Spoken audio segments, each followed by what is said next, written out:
Assalamualaikum warahmatullahi wabarakatuh. Di sini kami akan menjelaskan proyek akhir dari mata kuliah PAA dengan judul Implementasi dan Perbandingan Algoritma BFS dan DFS dalam Pencarian Rute pada Graf Berbobot. Sebelum itu, kami akan memperkenalkan diri kami masing-masing. Perkenalkan, nama saya Salsa Nabila dengan NIM 2401020059. Perkenalkan, nama saya Sarah Nawi Batubara dengan NIM 2401020077. Perkenalkan, nama saya Farah Amelia dengan NIM 2401020081.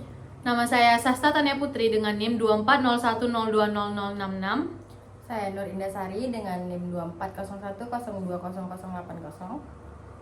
Oke, selanjutnya kami akan menjelaskan metode algoritma apa saja yang kami gunakan pada proyek ini, lalu analisis sistem yang telah kami buat, dan juga pengujian sistem yang telah kami buat.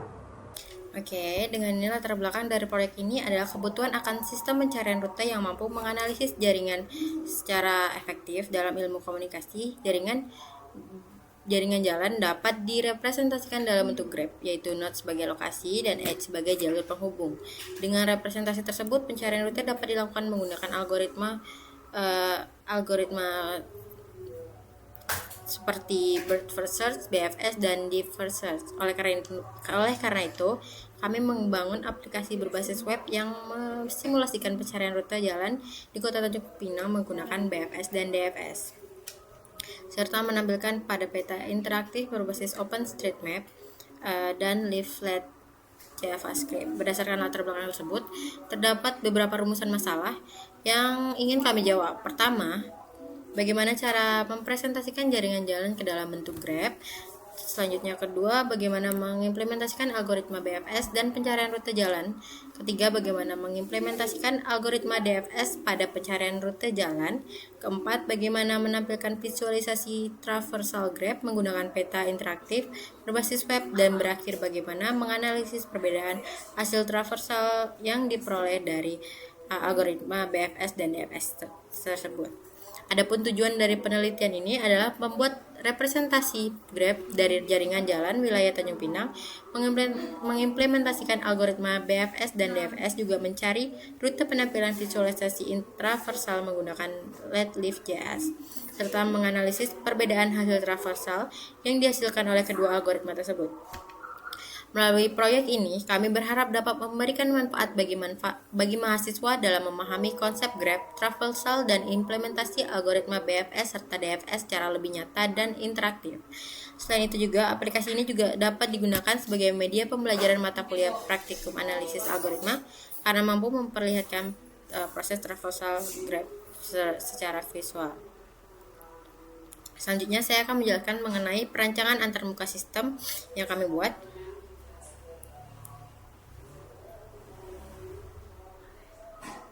Di sini kami menggunakan antarmuka menggunakan HTML dan CSS, juga JavaScript lagi.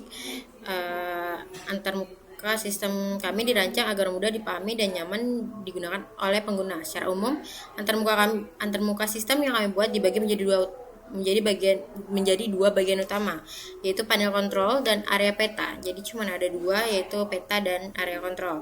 Bagian pertama adalah panel kontrol yang terletak di sebelah kiri halaman web. Pada bagian ini terdapat beberapa komponen utama yang digunakan untuk mengatur proses pencarian rute. Komponen yang pertama adalah judul sistem yang berfungsi memberikan informasi mengenai aplikasi yang digunakan, yaitu simulasi pencarian rute menggunakan algoritma DFS.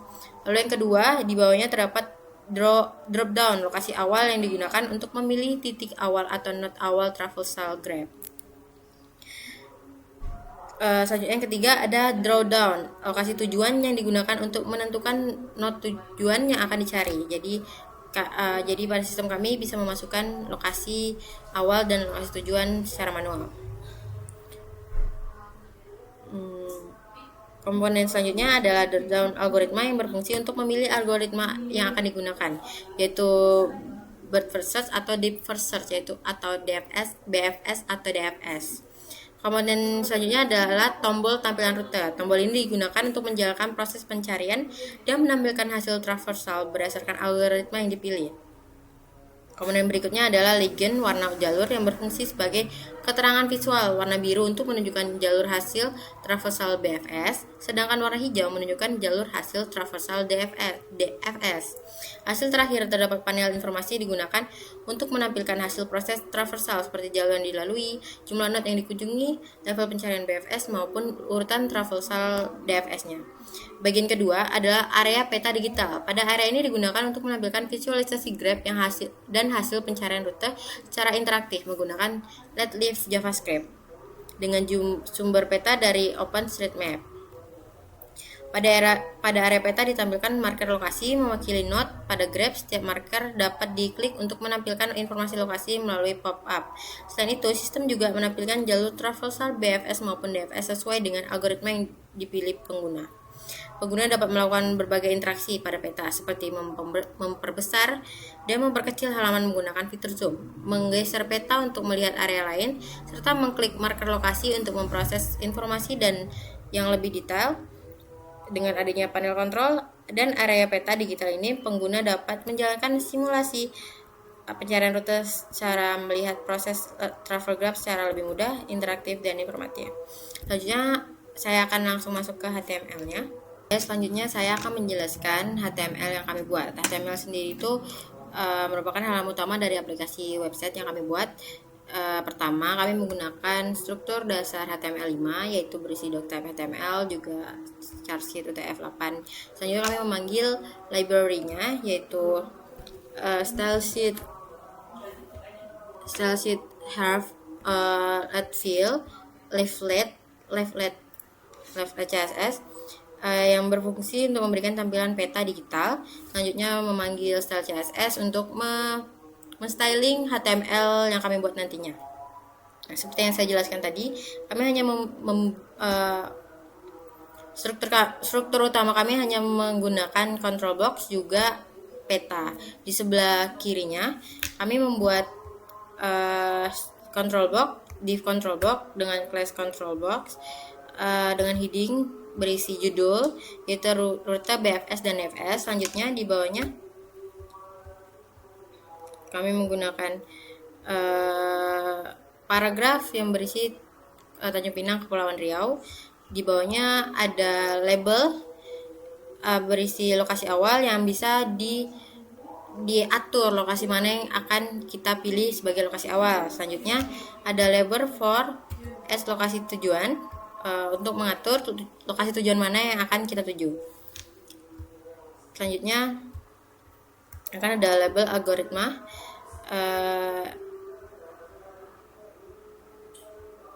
berisi algoritma mana yang akan kita pilih. Adapun pilihan opsinya yaitu BFS dan DFS. Di sini ada penjelasan. BFS sendiri itu bird first search atau pencarian secara melebar, sedangkan DFS itu deep first search yaitu pencarian secara mendalam. Selanjutnya ada div, kami membuat div baru dengan klasifikasi algobox yang berisi warning jika tujuannya teridentifikasi sama. Jika titik awal tujuan tidak, jika titik tujuan dan titik awal dan titik tujuan sama, akan ada keluar warning box yang berisi titik awal dan tujuan tidak boleh sama. Selanjutnya kami membuat button ID button run on click itu untuk memulai tampilan rute. Selanjutnya kami membuat div class legend yang berisi informasi jika BFS jalur yang akan keluar yaitu biru, sedangkan jika menggunakan DFS jalur yang akan keluar yaitu hijau. Selanjutnya kami menggunakan div status info dengan informasi pilih klik awal, tujuan dan algoritma, lalu klik B tampilkan rute. Di sini juga kami memanggil file lain atau kami juga memanggil maps yang akan kami gunakan, yaitu menggunakan letLeaf.this.left.js, juga memanggil data JavaScript yang akan nanti dijelaskan oleh teman saya, juga menggunakan algoritma JavaScript, juga peta JavaScript. Mungkin itu saja, selanjutnya akan dipresentasikan oleh teman saya. Saya Farah Amelia dengan NIM 2401020081. Nah, di sini saya akan menjelaskan tentang anatomi graf jaringan jalan. Graf dengan node itu lambangnya V dan H itu lambangnya E. Jadi node ini titik lokasi atau persimpangan nyata. Nah, di sini terdapat total 13 nodes krusial di Tanjung Pinang. Dari peta yang kami buat itu kita buat permisalan itu Sedang Rembulan dan Umrah Senggarang. Dan ada H itu jalur penghubung matematis yang memiliki dua spesifik antar dua node. Nah, di sini adjacency listnya itu ada contoh codingannya nanti itu ada cons grab, terus Sedang, terus Tugu Tangan, SPBU itu node yang ada di peta kami. Terus Pengadilan itu Daeng, Celak, dan Umrah. Selanjutnya Breadth First Search BFS atau Deep First Search itu DFS. Nah, jadi di sini itu menjelaskan di sini ada strukturnya itu PW atau antrian sampai first in first out itu FIFO. Nah, cara kerjanya itu menelusuri graf secara melebar level per level, dan karakteristiknya secara matematis menjamin jalur terpendek hop minimum pada unweighted graph. Jadi BFS ini kita mengambil jalur terpendek.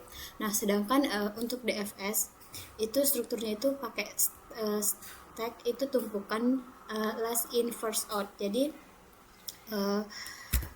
cara kerjanya itu menelusuri graf secara mendalam ke satu jalur hingga ujung sebelum melakukan backtracking. Nah, karakteristik pada DFS ini sangat hemat memori dan agresif, namun tidak menjamin rute terpendek. Jadi untuk yang BFS itu rute terpendek, sedangkan untuk yang DFS itu rute yang tidak terpendek, yang kebalikannya. Terus kita lanjut ke penjelasan yang arsitektur mesin simulasi. Ini ada antarmuka UI atau input. Nah, di sini itu ada HTML atau CSS dan JS Logic. Nah, di sini pengguna menginisialisasi parameter dengan metode node awal. Itu yang A, dan tujuan itu M. Yang kedua itu mesin pemrosesan. Itu ada algoritma BFS dan FS. Sistem membaca adjacency list dan mengeksekusi traversal graph berbasis QW atau stack. Dan yang ketiga itu terjemahan geometris. Di sini ada OSRM routing API.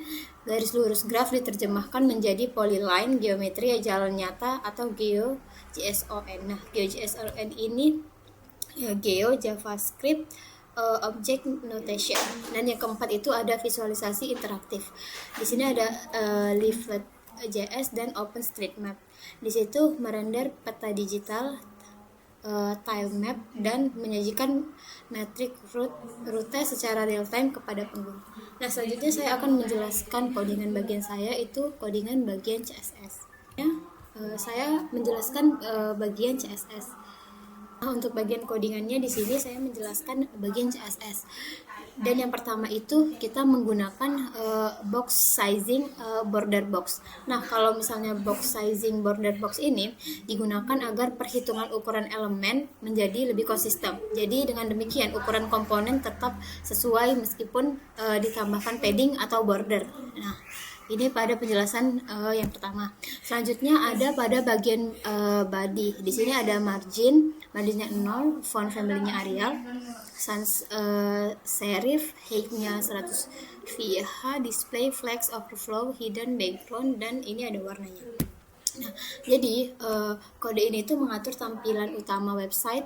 Margin dibuat 0 di sini agar tidak ada jarak kosong di tepi halaman. Nah, font yang dibuat ini Arial. Kemudian sans serif, display flex yang digunakan itu membagi halaman menjadi dua area utama, yaitu panel kontrol di sebelah kiri dan peta di sebelah kanan. Jadi nanti di dalam webnya itu kayak gitu. Warna latar belakangnya itu dibuat warna abu-abu muda agar tampil lebih nyaman dilihat. Nih, ini untuk warnanya. Dan selanjutnya itu ada bagian control box. Di bagian control box ini Nah, bagian control box ini, bagian ini mengatur panel kontrol yang berada di sebelah kiri website. Nanti dia ada di sebelah kiri dan lebarnya dibuat 430 piksel agar cukup untuk menampilkan seluruh menu. Nah, di sini juga saya menambahkan warna putih. Border di sisi kanan, efek bayangan atau shadow supaya panel terlihat terpisah dari area peta. Nah, ini untuk warnanya. Lanjut itu ke bagian control box H2. Nah, untuk di sini itu digunakan untuk mengatur judul aplikasi. Ukuran font fontnya itu diperbesar jadi 21 px. Nah, sehingga judulnya itu nanti lebih menonjol. Dan lanjut pada penjelasan label. Nah, di label ini fungsinya untuk mengatur tulisan keterangan pada setiap input. Font dibuat tebal agar lebih mudah memahami fungsi masing-masing menu. Di sini font weight-nya bold. Dan lanjut ke bagian select button. Nah, select button ini mengatur tampilan drop down dan tombol agar memiliki ukuran yang seragam. Ditambahkan padding, border radius. Di sini ditambah padding, border radius, dan border supaya lebih modern dan lebih nyaman untuk digunakan. Selanjutnya ada bagian button. Nah, di sini bagian button ini saya memberikan warna biru di bagian button. Itu sebagai warna utama aplikasinya. Nah, selain itu tombol dibuat lebih tinggi dan diberi efek transisi agar perubahan warna terlihat lebih halus. Kita lanjut ke button hover. Di sini backgroundnya saya kasih warna biru. Ini digunakan untuk memberi efek di kursor, diarahkan ke tombol. Nah, warna tombol berubah menjadi lebih gelap sehingga pengguna mengetahui bahwa tombol itu dapat diklik. Nah, selanjutnya ada bagian button disable. Nah, di sini backgroundnya dikasih warna biru muda. Ini digunakan untuk tombol dalam kondisi tidak aktif. Jadi warnanya itu kan kalau ditekan jadi biru tua, sebelum warnanya itu jauh lebih muda. Selanjutnya itu saya membuat stats. Nah, stat ini bagian ini digunakan untuk menampilkan hasil pencarian algoritma seperti informasi jalur yang ditemukan, terus jumlah node yang dikunjungi dan data lainnya. Saya menggunakan background yang berbeda agar hasil informasi itu dapat dibedakan dari komponen lain. Nah, di sini warnanya putih. Nanti jadi pada web itu kita terlihat informasi jalur yang kita tentukan sendiri. Selanjutnya itu ada bagian map. Bagian map ini itu mengatur area peta agar mengisi seluruh ruang yang tersedia di sisi kanan halaman. Jadi visualisasi jalur dapat ditampilkan secara maksimal. Nah, kemudian bagian legend. Nah, bagian legend ini digunakan untuk kotak legenda atau keterangan warna pada peta. Nanti pada peta itu ada keterangan warnanya. Lanjut ada yang like BFS dan DFS. Nah, di sini itu untuk BFS itu warna biru, nanti garisnya pada web itu, dan DFS itu warna hijau. Jadi kalau nanti ditujukan arah BFS dan DFS itu ada yang membedakan warnanya biru dan hijau. Jadi dari kedua algoritma itu ada yang membedakan. Dan selanjutnya itu ada algo box. Nah, untuk algo box ini untuk menampilkan informasi atau penjelasan singkat mengenai algoritma yang kita gunakan. Jadi di sini ada warna-warnanya juga. Kemudian ada one box itu digunakan untuk menampilkan pesan peringatan. Jadi nanti ada di beberapa web itu ada contoh pesan peringatan. Secara default bagian ini disembunyikan menggunakan display none. Nah, jadi kita menggunakan display none dan hanya muncul ketika diperlukan. Jadi itu tidak sampai muncul, itu kalau ada jalan-jalan yang diperingati aja. Nah, di sini ada all, ul, dan li. Nah, di sini itu mengatur jarak dan tampilan daftar agar lebih rapi ketika ditampilkan pada website-nya. Nah, yang terakhir itu terdapat media max width 900px ini. Bagian ini merupakan fitur responsif design. Jadi ketika website dibuka pada layar yang lebih kecil seperti tablet atau smartphone, nah tata letaknya akan berubah jadi horizontal, dari horizontal menjadi vertikal. Nah, panel kontrol akan berada di atas dan peta berada di bawah sehingga website tetap nyaman digunakan di berbagai perangkat. Nah, jadi secara keseluruhan file CSS yang saya kerjakan berfungsi untuk mengatur tata letak, warna, ukuran, komponen, efek, interaksi, tampilan informasi, legenda, dan responsivitas website sehingga aplikasi terlihat lebih rapi, menarik, dan mudah. Nah, selanjutnya akan dijelaskan oleh teman saya. Jadi di sini saya ada mau ngasih contoh yang bagian saya CSS, bagian BFS dan DFS. Untuk warnanya, yang BFS itu warna biru dan DFS itu warna hijau. Jadi kita di sini udah milih lokasi awal, lokasi tujuan, sama ini kita pilih algoritmanya yang BFS ya. Kita tampilkan rutenya. Nah, untuk yang BFS itu jalurnya kayak gini, jadi warna biru. Ini algoritma penjelasannya. Dan selanjutnya itu coba saya milih yang DFS ya.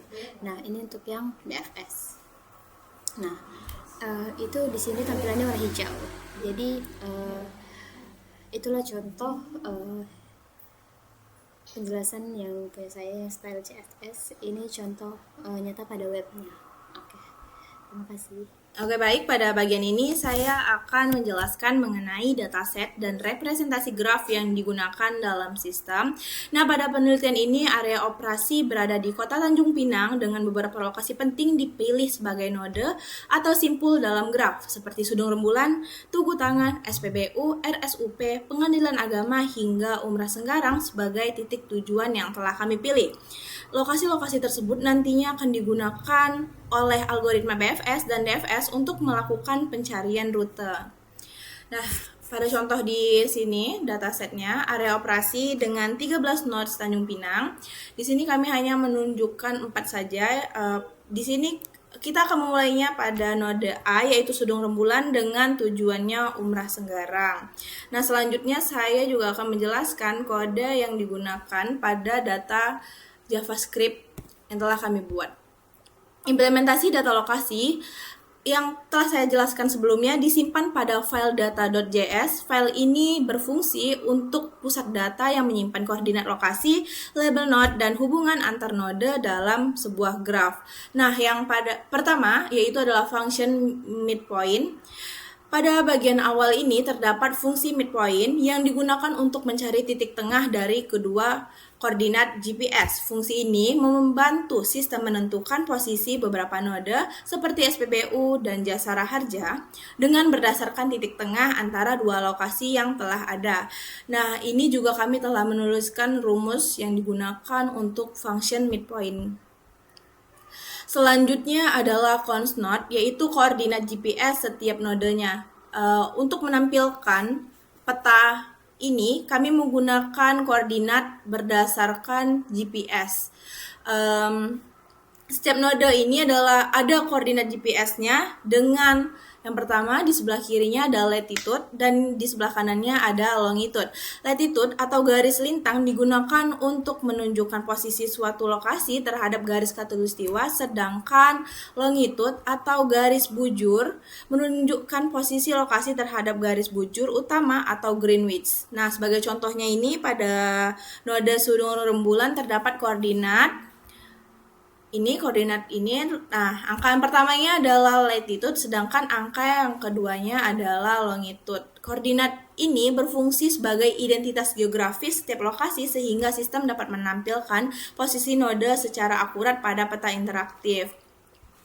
Jadi di sini koordinatnya kami mengambil dari GPS-nya langsung sehingga sangat akurat untuk koordinatnya.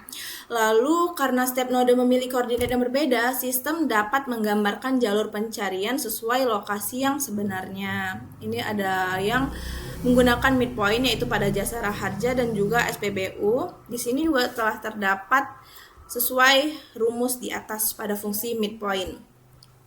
Lalu kita lanjut ke const labels. Const labels ini adalah untuk penanda atau label pada setiap lokasi. Nah, selain koordinat terdapat juga object labels. digunakan untuk memberikan nama tampilan pada setiap node. Nah, contohnya yang pertama adalah surung rembulan. Di sini kami menandainya dengan huruf A. Lalu dari surung rembulan A, tugu tangan B, SPBU C, pengadilan D, hingga ke umrah dengan inisialisasi M. Nah, label ini bertujuan untuk mempermudah pengguna saat melihat visualisasi graf maupun peta. Jadi, saat pengguna melihat sistem yang telah kami gunakan itu tidak bingung saat melihat label-labelnya. Lalu yang ketiga, keempat yaitu adalah cons graphs, yaitu representasi graf BFS. Nah, pada bagian ini representasi graf untuk algoritma Breadth First Search atau BFS. Nah, graf disimpan menggunakan struktur data adjacency list, yaitu daftar hubungan antar node. Nah, sebagai contohnya pada bagian ini kita bisa melihat bahwa pada sudung rembulan terhubung ke tugu tangan dan SPBU. Ini adalah penanda dari graf BFS-nya tersebut. Di sini juga ada pada bagian pengadilan agama terhubung antara Daeng Celak dan umrah. Nah, arti dari sudung rembulan ini yang tugu tangan dan SPBU adalah terdapat dua kemungkinan jalur yang dapat dilalui. Berarti tidak hanya ada satu jalur, tetapi ada dua jalur yang dapat dilalui oleh si node tersebut. Lalu yang pada pengadilan ini, pada graf BFS, node pengadilan agama memiliki dua cabang, yaitu menuju Jalan Daeng Celak dan menuju Umrah Senggarang. Karena BFS bekerja berdasarkan level pencarian, algoritma akan mengeksplorasi seluruh kemungkinan pada level yang sama terlebih dahulu sebelum melanjutkan ke level berikutnya. Lalu yang terakhir adalah cons graph DFS, yaitu Depth First Search atau DFS. Nah, perbedaan utamanya pada node pengadilan langsung terhubung ke Umrah Senggarang tanpa melalui Daeng Celak.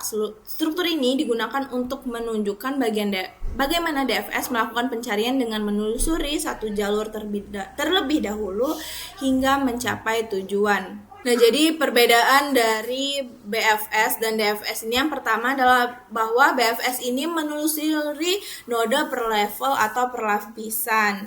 Nah, jadi dia bakal menelusuri semua node-node yang ada. Pada bagian cons graph BFS, proses pencarian dilakukan secara melebar atau per level, yang artinya ketika algoritma berada pada suatu node, BFS akan mengecek seluruh node tetangga yang berada pada level yang sama terlebih dahulu sebelum melanjutkan ke level berikutnya. Sebagai contohnya, dari node sudung terdapat dua jalur yang dapat dilalui, yaitu menuju tugu tangan dan SPBU. BFS akan mempertimbangkan kedua jalur tersebut terlebih dahulu sebelum melanjutkan proses pencarian. Karena melakukan pencarian secara bertahap pada setiap level, BFS umumnya mampu menemukan jalur terpendek menuju tujuan. Nah, juga pada bagian pengadilan ini terlihat bahwa node BFS-nya akan mengeksploitasi kedua kemungkinan tersebut sesuai urutan level pencarian. Sedangkan pada cons graph DFS,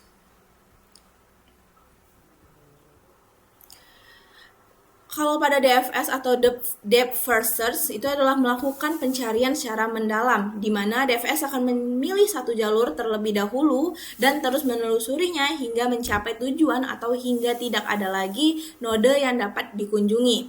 Setelah itu, algoritma akan kembali ke node sebelumnya untuk mencoba jalur yang lain jika diperlukan. Contohnya pada node pengadilan. Pada graf DFS, node pengadilan agama langsung terhubung ke Umrah Senggarang. Hal ini menggambarkan bagaimana DFS cenderung fokus pada satu jalur hingga mencapai tujuan.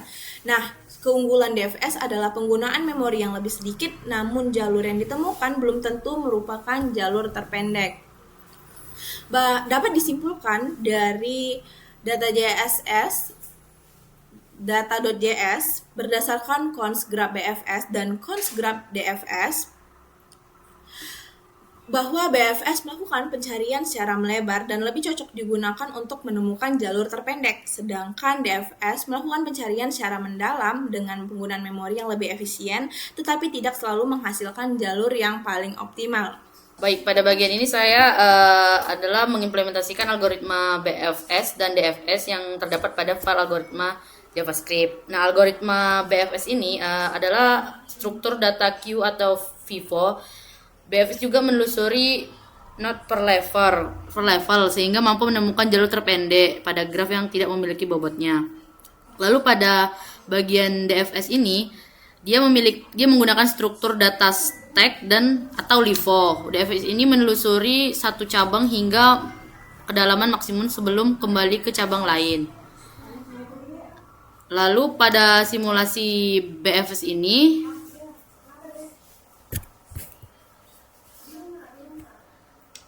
dia mengeksplorasi lebih banyak node namun menemukan jalur terpendek. Sementara DFS ini mengeksplorasi lebih sedikit node-nya dan tidak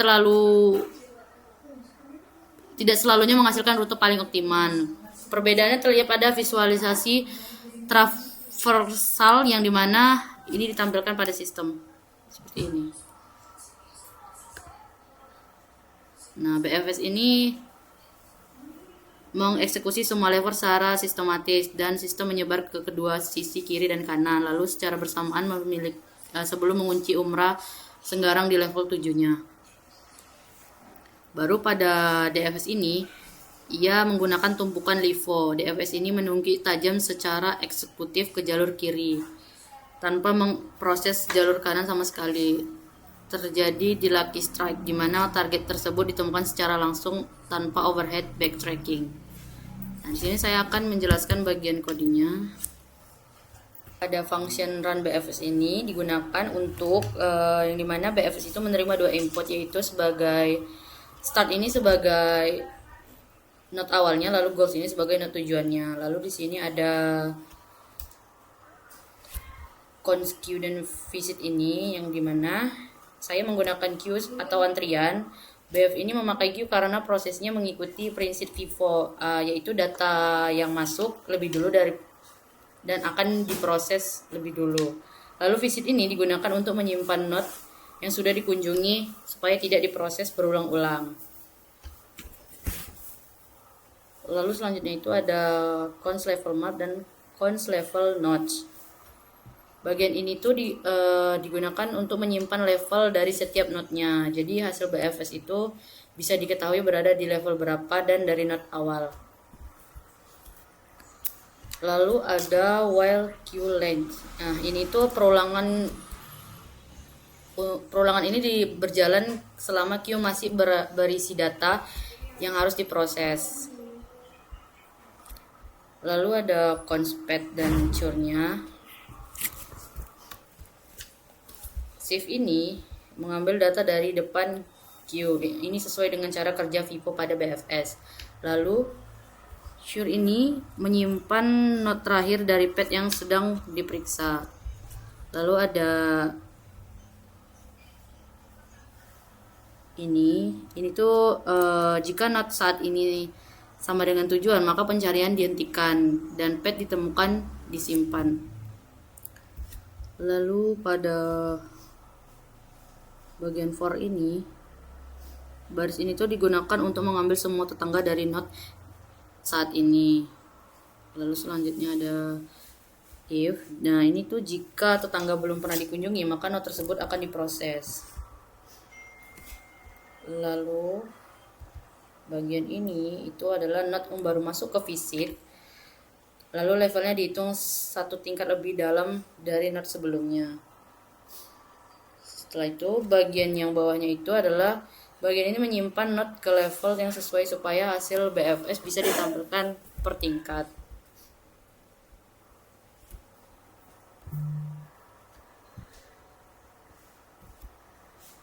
Nah, lalu bagian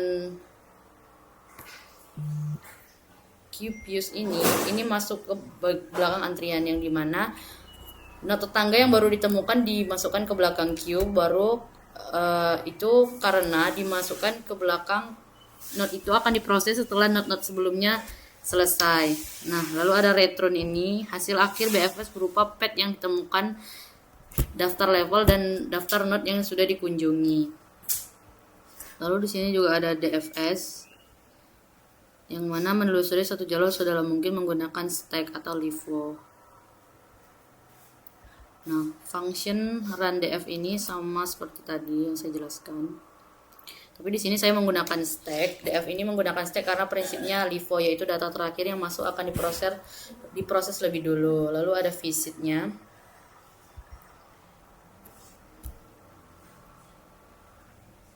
Nah, visit ini juga dipakai untuk mencatat node yang sudah pernah dikunjungi. Setelah itu while stack left ini, selama stack masih berjalan atau masih berisi data, proses DFS akan terus berjalan. Lalu kita lanjut ke bawahnya. Pop ini mengambil data dari atas stack.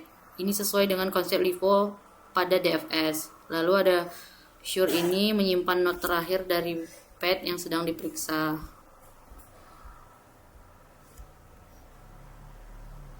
Ini adalah node yang sudah pernah dikunjungi, maka dilewati. Kalau belum, node tersebut dimasukkan ke dalam visit.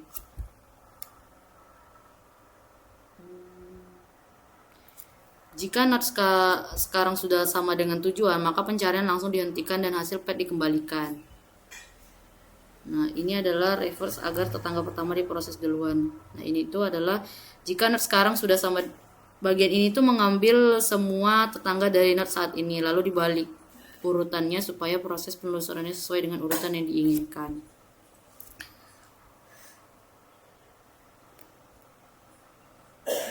Lalu ini return ini kalau tujuan tidak ditemukan, maka fungsi mengembalikan nol untuk p, tetapi tetap menampilkan node yang sudah dikunjungi. Oke, pada video ini saya akan merepresentasikan hasil implementasi dan analisis perbandingan dua algoritma pencarian, yaitu Breadth First Search atau BFS dan Deep First Search atau DFS. Nah, fokus pembahasan saya ini ada 3. Yang pertama itu demonstrasi sistem, yang kedua hasil pengujian, dan yang ketiga adalah kesimpulan. Nah, aplikasi yang telah kami buat ini berfungsi untuk memvisualisasikan proses pencarian rute pada peta interaktif sehingga kita bisa melihat perbedaan perilaku BFS dan DFS secara langsung.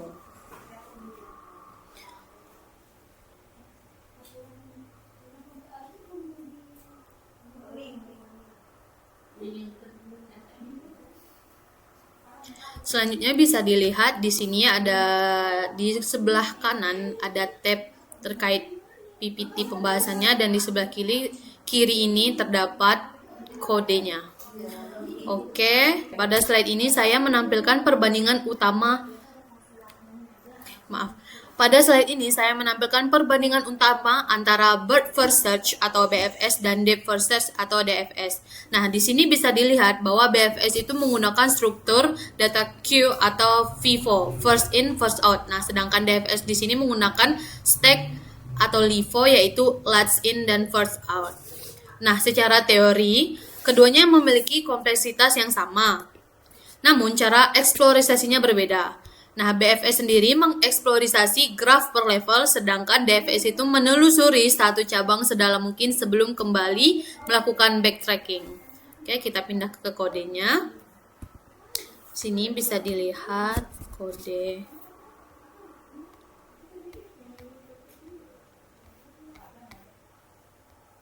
Nah, di sini terdapat cons algo. Oke. Nah, implementasi perbedaan tersebut itu dimulai dari pemilihan algoritma melalui drop down. Bisa dilihat dari kode ini. Nilai yang dipilih pengguna disimpan pada variabel algo yang terdapat di sini. Lalu, variabel ini akan menentukan apakah sistem akan menjalankan BFS atau DFS. Selanjutnya terdapat perulangan if algo BFS. Nah, di sini tuh bisa dilihat ketika pengguna itu memilih BFS, maka program akan memanggil fungsi run BFS. Bisa dilihat di sini run BFS-nya. Nah, fungsi ini itu bertugas untuk mencari jalur berdasarkan prinsip Breadth First Search atau BFS, yaitu mengunjungi semua node pada level yang sama terlebih dahulu sebelum berpindah ke level berikutnya. Lalu karena BFS ini itu bekerja per level, hasil level-level eksplorisasi juga ditampilkan kepada pengguna. Hal ini sesuai dengan karakteristik BFS yang dijalankan pada slide. Bisa dilihat di sini karakteristiknya. Oke, selanjutnya kita bakal scroll ke bagian DFS-nya. Ya, di sini. Nah, sebaliknya, ketika pengguna itu memilih DFS, maka sistem akan memanggil fungsi run DFS, bisa dilihat pada kode ini. Nah, DFS itu akan masuk sedalam mungkin ke satu cabang terlebih dahulu hingga menemukan tujuan atau mencapai ujung jalur. Jadi, poin pertama dari slide ini yaitu perbedaan pola eksplorisasi BFS dan DFS benar-benar diterapkan pada kode program. Oke. Di sini kan pada slide ini terdapat jaminan rute atau unwake yang dimana pada graf tanpa bobot BFS itu memiliki keunggulan karena dapat menjamin jalur dengan jumlah hop paling sedikit. Nah, setelah BFS itu selesai dijalankan, jalur yang ditemukan disimpan dalam research path. Nah, jalur inilah yang kemudian ditampilkan sebagai hasil pencarian. Sedangkan DFS itu tidak terlalu menghasilkan jalur dengan hop minimum karena algoritma hanya mengikuti cabang yang pertama ditemukan. Di sini saya akan mencoba menjalankan kodenya.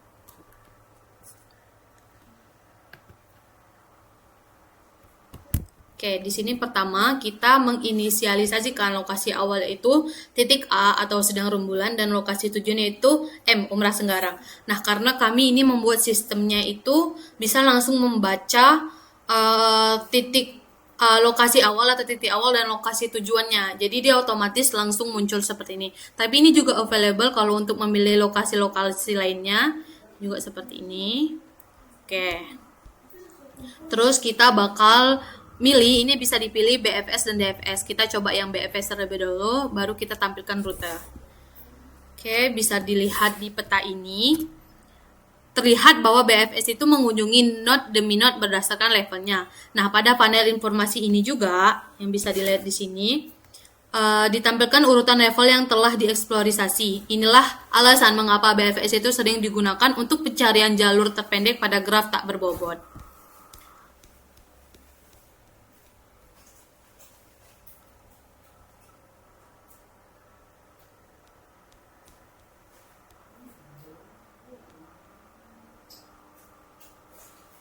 Selanjutnya kita akan balik lagi ke slide PPT dan kodenya juga. Oke, di sini kita akan masuk ke slide yang anomali teori versus realita eksekusi.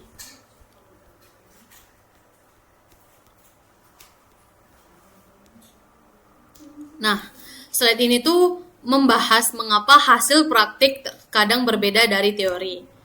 Di sini kan dapat dilihat bahwa kompleksitasnya itu kan sama, O, F tambah E ini. Nah, secara teoritis BFS dan DFS itu memiliki kompleksitas yang sama. Akan tetapi, pada implementasi nyata, jumlah node yang benar-benar dikunjungi itu dapat berbeda. Hal ini itu sangat bergantung pada struktur graf dan urutan tetangga yang tersedia. Bisa dilihat di kodenya. Di for cons, bisa dilihat nih di kode yang ini, di for cons ini. Nah, di mana kode ini tuh berfungsi untuk urutan tetangga pada agency list itu sangat mempengaruhi perilaku DFS. Nah, jika cabang pertama itu menuju tujuan, maka DFS itu akan terlihat sangat cepat. Namun, jika cabang pertama menuju dead end, DFS itu harus melakukan backtracking yang dapat meningkatkan waktu pencarian. Terus di sini juga terdapat jebakannya. Nah, terus terdapat di sini kan ada skenario jebakan DFS ya. Ini dimana gambar ini menunjukkan kondisi tersebut. Jadi, DFS itu dapat terjebak pada cabang yang tidak produktif. Nah, sebaliknya BFS itu lebih stabil. Di sini gambar kestabilan BFS karena mengeksplorasi seluruh node pada level yang sama terlebih dahulu. Oke, selanjutnya kita bakal masuk ke slide PPT terakhir yaitu tentang sintesis akhir dan cakrawala navigasi. Oke, pada slide terakhir ini itu menjelaskan implementasi sistem yang dibangun di atas teori graf. Kita masuk ke kodenya. Nah, bisa dilihat di sini kode paling atas ini kan untuk inisialisasi peta. Yang dimana bagian ini itu untuk menginisialisasi peta menggunakan library file. Di sini kan bisa dilihat terdapat zoom control true ini untuk mengatur bisanya di zoom in dan zoom out. Terus di sini terdapat titik ini tuh untuk latitude dan sini untuk longitude. Dan ini 13 ini itu untuk menginisialisasikan kalau misalnya kita baru buka websitenya itu langsung tampilan petanya tuh langsung yang sekian. Kan misalnya kita buka ini, nah maka langsung seperti inilah tampilannya tanpa di zoom in, tanpa di zoom out dulu. Selanjutnya, tile layer dari OpenStreetMap ini digunakan sebagai peta dasar sehingga seluruh node dapat divisualisasikan pada posisi geografi sebenarnya. Terus di sini kan terdapat maksimal zoom 19, berarti zoomnya itu bisa dimaksimalkan dengan 19. Terus di sini terdapat cons marker layer yang dimana di sini tuh untuk menampung semua marker node dan juga cons root layer untuk menampung semua garis root yang digambar. Terus juga di sini terdapat di sini terdapat fungsi draw makers. Ini tuh fungsi yang untuk menggambarkan semua marker node ke peta. Terus pada slide ini juga disebutkan bahwa teori graph dan adjacency list itu menjadi fondasi sistem, yang dimana node yang ditampilkan pada peta merupakan representasi visual dari simpul-simpul graph yang digunakan algoritma BFS dan DFS. Terus di sini terdapat async function. Nah, async function ini merupakan bagian integrasi dengan OSRM atau Open Source Routing Machine. Terus di sini terletak juga cons URL-nya yang dimana OSRM ini akan digunakan untuk menghasilkan jalur yang mengikuti jalan sebenarnya. Nah, dengan demikian hasil visualisasi tidak hanya berupa garis lurus antar titik-titik. Terus apabila layanan OSRM ini gagal diakses, program menggunakan mekanisme fallback berupa polyline biasa. Terdapat dari fungsi kode yang ini. Nah, hal ini itu untuk memastikan sistem tetap dapat berjalan meskipun layanan routing itu sedang bermasalah. Sekarang kita coba tadi demonstrasi websitenya. Tadi sudah yang DFS, kita bakal coba yang bagian BFS-nya untuk lokasi awal dan lokasi tujuan tetap sama. Nah, di sini oke, bisa dilihat jumlah node yang dikunjungi dan untuk BFS itu bisa lebih sedikit dibandingkan BFS jika cabang pertama yang dipilih memang mengarah ke tujuan. Bisa dilihat di sini terdapat keterangannya di mana algoritmanya menggunakan algoritma DFS. Titik awalnya jumlah node yang dikunjungi juga ada 7. Nah, di sini katanya oke, ini titik awalnya yaitu Sedang Rembulan dan titik akhirnya itu Umrah Senggarang.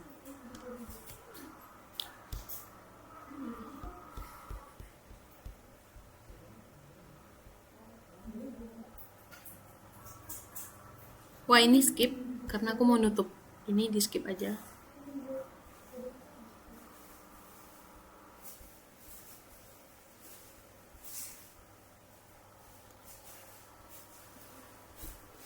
Oke, nah berdasarkan implementasi dan pengujian yang telah saya lakukan tadi, dapat disimpulkan bahwa BFS dan DFS itu memiliki kompleksitas teoritis yang sama, yaitu O, F tambah E. Nah, tetapi menghasilkan perilaku yang berbeda dalam praktiknya, di mana BFS itu lebih unggul untuk mencari pencarian jalur terpendek pada graf tanpa bobot karena eksplorasinya itu dilakukan per level. Sedangkan DFS itu lebih hemat memori dan dapat lebih cepat apabila cabang yang dipilih langsung mengarah ke tujuan, tetapi juga tidak menjamin jalur terpendek.